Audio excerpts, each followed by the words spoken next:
এখানে যে কারো ব্যথা কেউ তো বোঝে না, সুখী মানুষ দুঃখীর কথা কবু শোনে না, কবু শোনে না।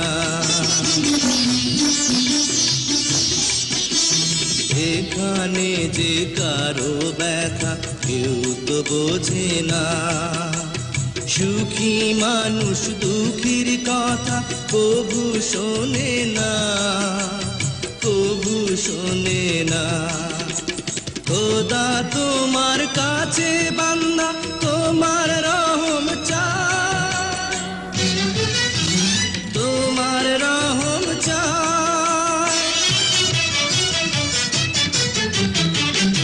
খোদা তোমার এই দুনিয়ায় আমি আজ এতিম